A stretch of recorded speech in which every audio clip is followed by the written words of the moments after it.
Higher ছেকেণ্ডেৰীও পাছ নহয় মোদী। গুজৰাটৰ পৰা অহা খবৰত দেশজুৰি প্ৰতিক্ৰিয়া। এফালে দেশৰ শিক্ষামন্ত্ৰীয়ে দেশৰ শিক্ষা ব্যৱস্থা ধ্বংস কৰাৰ কামত ব্যস্ত হৈ আছে, আনফালে সেই একেই মুখ্য নেতাৰ অৰ্থাৎ দেশৰ প্ৰধানমন্ত্ৰীৰ গৃহ ৰাজ্যত শিক্ষাৰ অভাৱ দেখা দিছে। নমস্কাৰ, নিউজ অন নৰ্থ ইষ্টৰ আজিৰ এই প্ৰতিবেদনলৈ আপোনাক স্বাগতম। আপুনি চাই আছে দেশৰ এটা অগ্ৰণী নিৰ্ভীক নিৰপেক্ষ আৰু বহুভাষিক channel news on North East. News on North ইষ্টৰ মাধ্যমেৰে আমি কেৱল বাতৰি সম্প্ৰচাৰ কৰাই নহয়, ইয়াৰ আঁৰৰ প্ৰকৃত সত্যও আপোনাৰ সন্মুখত তুলি ধৰিবলৈ চেষ্টা কৰোঁ, যিবিলাক বাতৰি গদি মিডিয়াই আপোনাৰ সন্মুখৰ পৰা সদায় লুকুৱাই ৰাখে। প্ৰিয় দৰ্শক, অনুগ্ৰহ কৰি আমাৰ এই নিউজ অন নৰ্থ ইষ্ট চেনেলটো ছাবস্ক্ৰাইব কৰিবলৈ নাপাহৰিব, কাৰণ আমাৰ এই নিউজ অন নৰ্থ ইষ্টৰ দৰে এনে প্ৰকৃত খবৰ আপুনি আন ক'তো চাবলৈ হয়তো নাপাব। টিভি চেনেলবোৰে এই খবৰ দেখুৱাবই নোৱাৰে, কাৰণ সেই চেনেলবোৰ চৰকাৰৰ ইচাৰাতহে চলে। এটা খবৰ জনতাৰ সন্মুখলৈ আহিছে, যিয়ে কৈছে যে গুজৰাট ৰাজ্যত প্ৰায় 50% শিশু এনেকুৱা আছে যিয়ে দ্বাদশ শ্ৰেণী উত্তীৰ্ণ হ'ব নোৱাৰে। দ্বাদশ শ্ৰেণী উত্তীৰ্ণ হোৱাৰ কথা বাদ দিয়ক, দ্বাদশ শ্ৰেণীলৈকে তেওঁলোক গৈয়ে নাপায়, অৰ্থাৎ একাদশ শ্ৰেণীৰ পৰীক্ষাও উত্তীৰ্ণ হ'ব নোৱাৰে। এয়াই হৈছে সেই গুজৰাটৰ অৱস্থা, যি গুজৰাটৰ মডেল আৰু তাৰ ঢাক ঢোল সমগ্ৰ দেশত সমগ্ৰ বিশ্বত বজোৱা হয়। কোৱা হয় যে চাওক গুজৰাট কিমান ভাইব্ৰেণ্ট, কিমান উৎকৃষ্ট আৰু কিমান শক্তিশালী ৰাজ্য হিচাপে গঢ়ি তোলা হৈছে। কিন্তু সেই একেই গুজৰাটৰ প্ৰায় 1,15,00,000 শিশুৰ ভিতৰত আধা শিশু দ্বাদশ শ্ৰেণী উত্তীৰ্ণ হ'ব নোৱাৰে। কেৱল প্ৰায় 50% শিশুহে আছে যিয়ে দ্বাদশ শ্ৰেণী উত্তীৰ্ণ হৈ উচ্চ শিক্ষাত গ্ৰেজুৱেশ্যন কৰিবলৈ যায়। ভাবি চাওক, এনেকুৱা গুজৰাটৰ কি অৱস্থা হ'ব যিয়ে কেৱল 50% শিশুকহে পঢ়াব পাৰিছে, অথবা কোনো কাৰণবশতঃ সেই শিশুসকলে উত্তীৰ্ণ হ'ব পৰা নাই। ইয়াত আন কোনো ব্যৱস্থাৰ ভুল নাই, ইয়াৰ পোনপটীয়াকৈ দোষী হৈছে গুজৰাট চৰকাৰ, ভাৰতীয় জনতা পাৰ্টিৰ চৰকাৰ। যোৱা নিৰ্বাচনলৈকে 27 বছৰ সম্পূৰ্ণ হৈ গৈছে আৰু এতিয়া গুজৰাট চৰকাৰৰ 32 বছৰ সম্পূৰ্ণ হ'বলৈ গৈ আছে। 32 বছৰ শাসন কৰা এটা দল, আৰু তাৰ ফলাফল হৈছে যে 50% শিশু দ্বাদশ শ্ৰেণী উত্তীৰ্ণ হ'ব নোৱাৰে। কিন্তু এই খবৰ ইয়াতেই শেষ হৈ যোৱা নাই। গুজৰাটত প্ৰায় 34,000 চৰকাৰী বিদ্যালয় আছে। এই চৰকাৰী বিদ্যালয়সমূহৰ ভিতৰত 58খন বিদ্যালয় এনেকুৱা আছে য'ত এজনো শিক্ষাৰ্থী নাই, তথাপিও সেই বিদ্যালয় চলি আছে। সেইবাবে সেই বিদ্যালয়ত খৰচ হোৱা ৰক্ষণাবেক্ষণৰ টকা চৰকাৰী বাবু আৰু শিক্ষকসকলৰ পেটত সোমাই গৈছে বুলি ধাৰণা কৰিব পাৰি। ইয়াৰ উপৰিও 2300খন এনেকুৱা বিদ্যালয় আছে য'ত কেৱল এজন শিক্ষকহে আছে, কেৱল এজন শিক্ষক। প্ৰিয় দৰ্শক, এতিয়া ভাবি চাওক সেই বিদ্যালয়খনৰ অৱস্থা কেনেকুৱা হ'ব।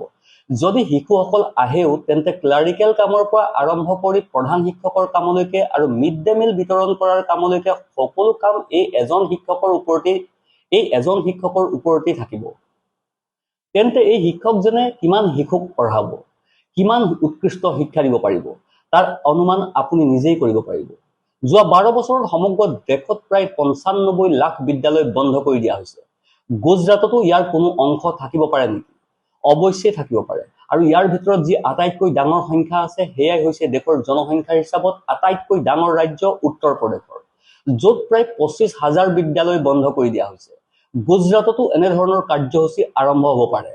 কোৱা হ'ব পাৰে যে চাওক, শিশুসকল চৰকাৰী বিদ্যালয়লৈ আহি থকা নাই, সেয়েহে আমি এই বিদ্যালয়সমূহ বন্ধ কৰি দিছো, আৰু এনেধৰণৰ বক্তব্যৰে চৰকাৰী বিদ্যালয়সমূহ বন্ধ কৰি দিয়া হ'ব, আৰু লাহে লাহে চৰকাৰী শিক্ষাৰ বাজেটো শেষ কৰি দিয়া হ'ব।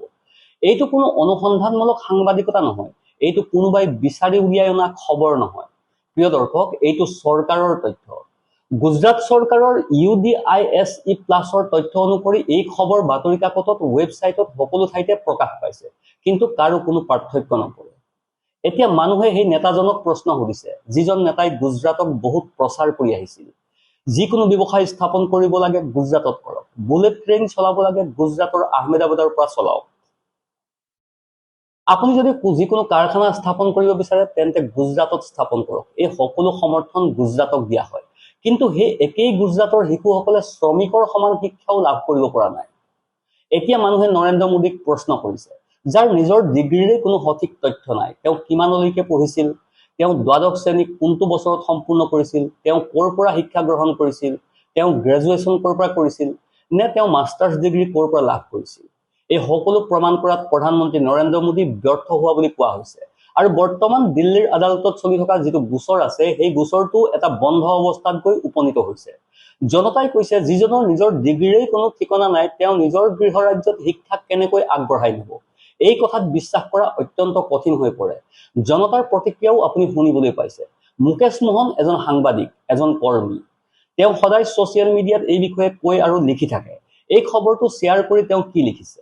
যিজন নিজেই দ্বাদশ শ্ৰেণীতে উপনীত হোৱা নাই, তেওঁৰ বাবে গুজৰাটৰ আধা শিশু দ্বাদশ শ্ৰেণীলৈকে উপনীত হ'ব নোৱাৰাটো কি ডাঙৰ সমস্যা হ'ব পাৰে? তেওঁ প্ৰধানমন্ত্ৰী ডাঙৰীয়াক টেগ কৰিছে। প্ৰধানমন্ত্ৰী ডাঙৰীয়াক কটাক্ষ কৰি কৈছে যে যিজন প্ৰধানমন্ত্ৰীৰ দ্বাদশ শ্ৰেণী উত্তীৰ্ণ হোৱা বা নোহোৱাৰ কোনো নিশ্চয়তাই নাই, তেওঁ গুজৰাটৰ 50% শিশুক লৈ কিমান চিন্তা কৰিব পাৰে। ইয়াৰ উপৰিও জ্যেষ্ঠ অধিবক্তা প্ৰশান্ত ভূষণেও এই একেই খবৰেই শ্বেয়াৰ কৰিছে। মোদীজীয়ে গুজৰাট মডেলৰ ঢাক ঢোল বুজাই দিলে। অতি ভাল ঢোল বাজিছে আৰু বিদেশলৈকেও এই কথা নিশ্চয়কৈ যাব। ইকনমিক টাইমছে এই খবৰ প্ৰকাশ কৰিছে। খবৰটোৰ হেডলাইননো কি? Nearly half of Gujarat students does not reach 12 plus reports. এইটো সেই তথ্য যিটো চৰকাৰী উৎসৰ পৰা প্ৰকাশ পাইছে। বেচৰকাৰীভাৱে এই তথ্য আৰু বহু বেছি ডাঙৰ হ'ব পাৰে। দ্য ৱায়াৰে এই একেই খবৰ শ্বেয়াৰ কৰিছে আৰু বহু মানুহেও এই ধৰণৰ খবৰ শ্বেয়াৰ কৰিছে।